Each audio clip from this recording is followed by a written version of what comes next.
I'm Peter Hall, and student pastor at Grace Christian, and starting in February, I'll be here for 3 years, and it seems like 3 days.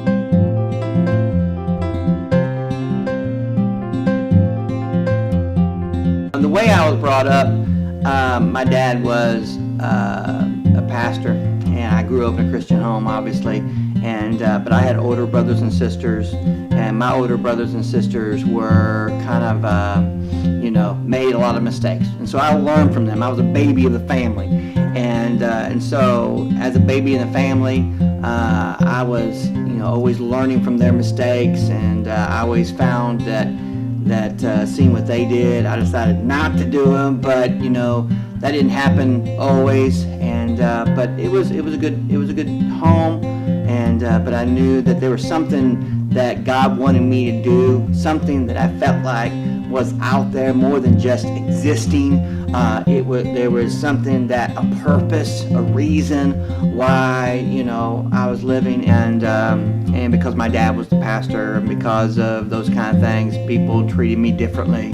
Because I was small, people treated me differently, and I found myself trying to protect myself, trying to make myself look big, and I found out later that what made me big is my faith in God, and not what I could or could not do, but what God could do through me. And so it kind of gravitated towards that. And I wasn't the best at sports, or I wasn't the best at certain things, but I knew that because of God, He allowed me to give me a reason for living, and that was what helped. And I had a mother who was there and just had joy about her, and so I looked at life not so serious, and it wasn't as it wasn't like just relax and allow God to just move in your life, and that was so awesome is that I was stressed out myself because I wasn't meeting up to the standard, or I didn't have this, or I wasn't taller, or I didn't look the part, and my mom would just make me laugh and just say how much value I had based upon who loved me, and it wasn't who I was, it was whose I am, and I was God's, and so that made me valuable, and so I was able to stand up tall and be able to see it that way, and I thank my mom for that. She's not living anymore, and but those are a lot of things that I remember she instilled in my life. Also, some Spider-Man movies helped change my life a little bit, but Spider-Man 2, and it's pretty awesome, but some of that God dealt with me and got me through, I think, was again my identity of who I was, and not so much who I was, but whose I was in God. And I think it had to do a lot with there's a lot of different things, and but probably the thing that he taught me was to be free. I think I was so bound up by what other people wanted me to be. I had other people tell me how I needed to be. I had other people telling me way you should be, or how you should act, or this is what you need to do in order to make a lot of money, or this is what you need to do, and this is the person you need to date. This is how you need to do it. And I was in a rut. I was in a cycle, and I felt like I was bound. And even though making choices the way I wanted to had the illusion that I was free, I wasn't free until I truly gave my life to Christ.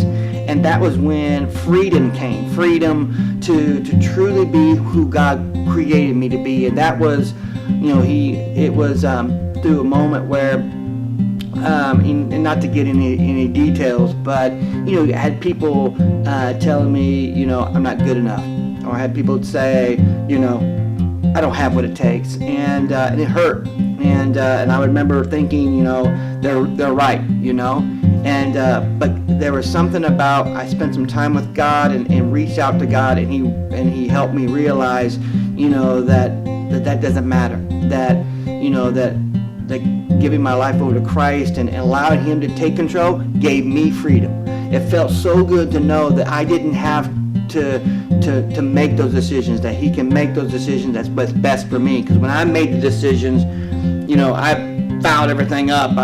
It flopped. But when I gave it over to God and He was there to make those decisions, then things began to work out. And even when things were bad, I knew that I came through stronger, better. There's a sense of freedom that I can't express with words. It only has to be experienced, because right now sometimes other people may feel like they're free, but they're actually, in bondage. And so freedom in God is one of the things that liberated me and gave me a more meaningful purpose, and realizing that God loves me no matter what I've been through, no matter what I've done.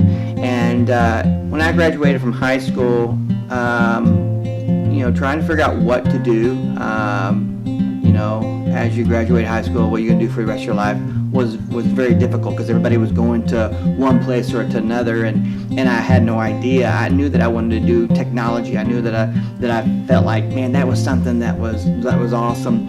And I still do technology, but what's incredible at that time was I was going to UK for a year and trying to figure out my plans and try to figure out what I wanted to do. And the thing is that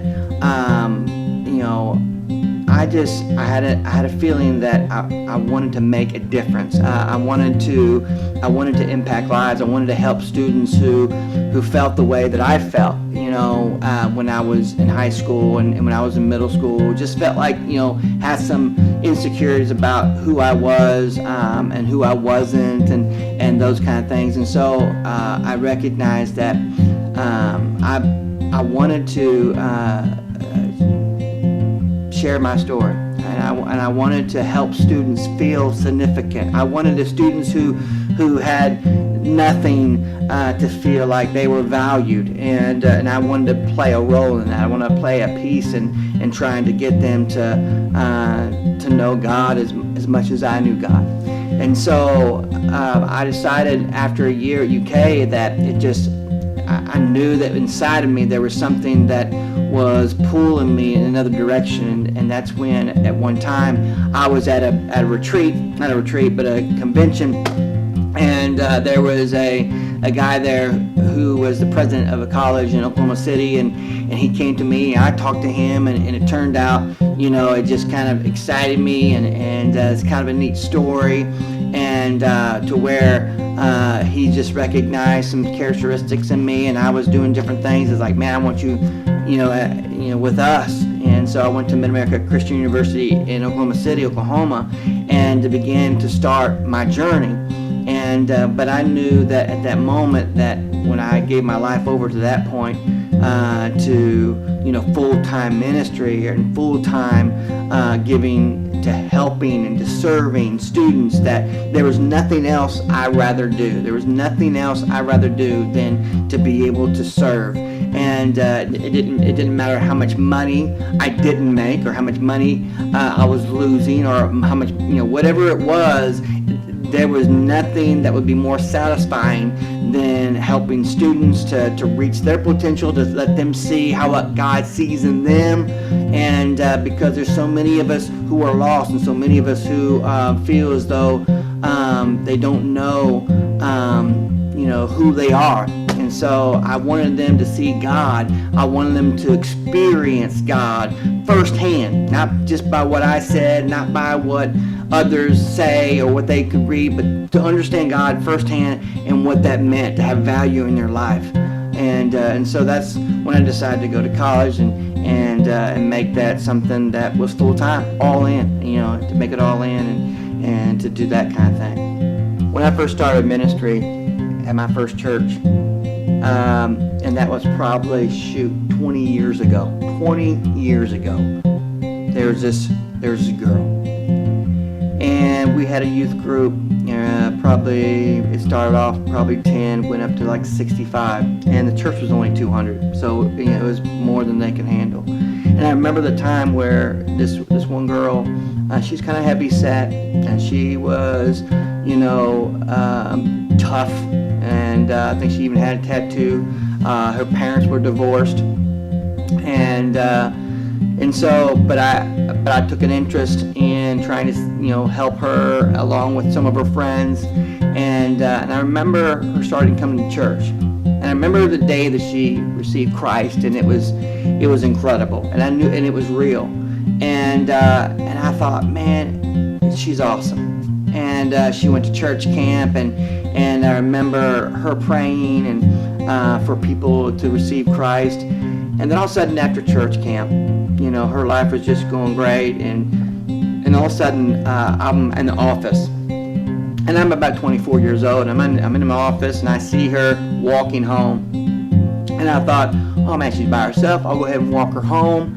I didn't think anything about it. I mean, back then, nobody thought anything, and I thought I'll just walk her home and share with her and pray with her. Well, I was walking her home, as I was taking her home, almost to her house, all of a sudden, the parents that she had then, her mother and her stepdad, drove up and told me to back away and to get out of here, and told her to get into the car. And it was a scary moment, and I never saw her again. And I thought, holy cow, I wonder what happened to her 20 years down the road.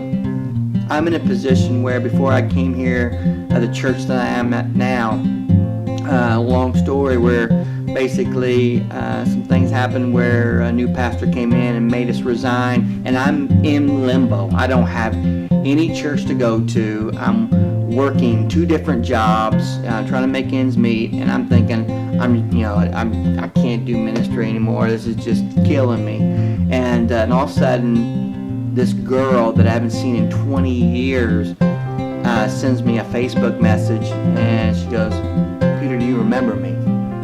And I said, yes. I said, "I've always wondered where you been," because she just kind of went off the face of the planet, and I didn't know who she, it's been a long time since I even thought about her, but I always wondered whatever happened, because she never did come back to church. Well, she goes, "I want to tell you what happened." She goes, "At that day when my mother and my stepdad came, they took me in and told me I couldn't go to church, and my stepdad began to molest me. And I got into trouble, and I began to do drugs, and eventually went into prison, and was in jail for a while, and just got beat. But there was a time, she said, when I was in jail, that I remember some of the things that you said, and I remember some of the crazy things that you did, and some of the things that I experienced remind me that it has to be better than this. There's something out there better than what I'm dealing with." And she said, "I gave my life over to Christ in a jail cell. I came out of it, and through years of working it out, married a pastor, and now I'm teaching Sunday school. And I just want to let you know, thank you for sharing with me Christ. Thank you for planting that seed." And to me, at that moment, I was like, I gotta keep on going.